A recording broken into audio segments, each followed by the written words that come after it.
حضرت پولس اور حضرت محمد دونوں نے تاریخی شخصیات کے بارے میں بات کی، لیکن ان میں سے ایک غیر معمولی طور پر محتاط رہا جبکہ دوسرا غیر معمولی طور پر غلط تھا۔ آپ جانتے ہیں کہ یہ کون تھا؟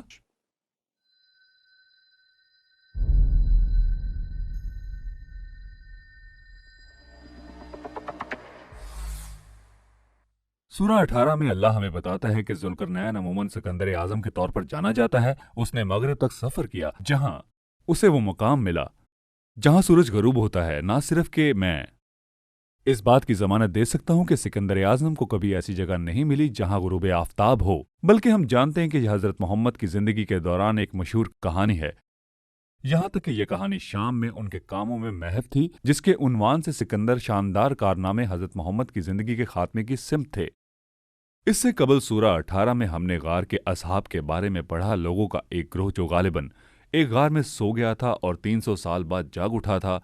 یہ افسانہ 5ویں صدی کے وسط کے قریب افسس کے بشپ سٹیون کے دور میں لے جاتا ہے۔ ایسا لگتا ہے کہ حضرت محمد نے محض ان کہانیوں کو لیا جو ان کی اپنی زندگی کے دوران مشہور تھیں، انہیں ایک اسلامی موڈ دیا اور انہیں قرآن مجید میں شامل کیا۔ دلچسپ بات یہ ہے کہ یہاں تک کہ مکے کے کافر بھی افسانے کو پہچان لیتے تھے، نہ کہ حضرت محمد کی طرح تھے۔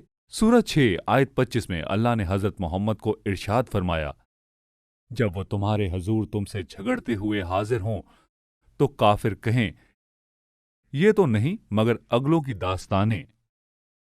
یہاں کافر یہ کہتے ہوئے پائے جاتے ہیں کہ حضرت محمد کیا تم واقعی ان کہانیوں پر یقین کرتے ہو؟ لہٰذا ہم جانتے ہیں کہ جب تاریخی شخصیات کے بارے میں کہانیوں کی بات کی جاتی ہے تو حضرت محمد بہت ہی بدگمانی اور چالاکی ظاہر کرتا ہے۔ اس کا مطلب یہ ہے کہ حضرت عیسیٰ کے بارے میں معلومات کے قابل اعتماد ذریعے کے طور پر ہمارے پاس اسے قبول کرنے کی کوئی وجہ نہیں ہے۔ اس کے برعکس حضرت پولس کہانیوں کی ترسیل میں کہیں زیادہ محتاط تھے۔ ایک فریسی کی حیثیت سے حضرت پولس کو مستند روایت کے تحفظ اور پاسداری کا جنون تھا۔ حضرت پولس نے یہ کہتے ہوئے اپنی زندگی کو ایک فریسی کی حیثیت سے بیان کرتے ہوئے کہا، میں یہودیت میں اپنے بہت سے ہم عصر معاشروں کے علاوہ اپنی آبائی روایات کے لیے انتہائی جوش و جذبے سے آگے بڑھ رہا تھا۔ حضرت پولس کی روایت سے وابستگی دور نہیں ہوتی۔ جب وہ مسیحی بن جاتا ہے تو وہ صرف ایک فریسی کی حیثیت سے اختیار کے منبع کو تبدیل کرتا ہے۔ وہ ان روایات کو منظور کرتا ہے جو اسے معزز روایوں سے حاصل ہوئی تھیں۔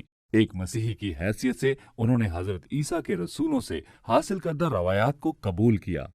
جب ہم پڑھتے ہیں کہ حضرت پولس نے حضرت عیسیٰ کے بارے میں کیا کہا تو ہم ایک ایسے شخص کے الفاظ پڑھ رہے ہیں جس کو پوری زندگی اختیار اور جوش و جذبے سے محفوظ رکھنے اور معزز ذرائع سے مستند روایات کو منظور کرنے کی تربیت دی گئی تھی۔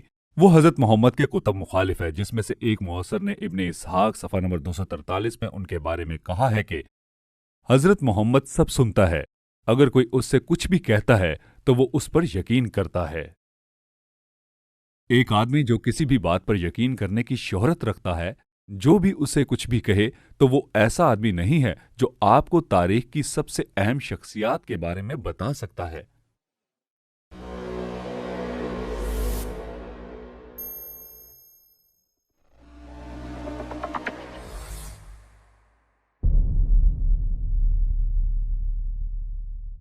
سب کو سلام، ویڈیو دیکھنے کا شکریہ۔ اگر آپ براؤز کرتے ہوئے یا کچھ تلاش کرتے ہوئے ویڈیو تک پہنچے ہیں تو میں آپ کو بتانا چاہتا ہوں کہ اس سیریز میں حضرت پولس اور حضرت محمد کا موازنہ کیا گیا ہے، لہٰذا اگر آپ پوری سیریز دیکھنا چاہتے ہیں تو پلے لسٹ پر کلک کریں۔ اگر آپ پہلے ہی پلے لسٹ میں ہیں تو آپ یہ دیکھنے ہی والے ہیں کہ کس طرح تاریخ حضرت عیسیٰ کے بارے میں حضرت پولس کے نظریے کی تائید کرتی ہے جبکہ حضرت محمد کی نہیں۔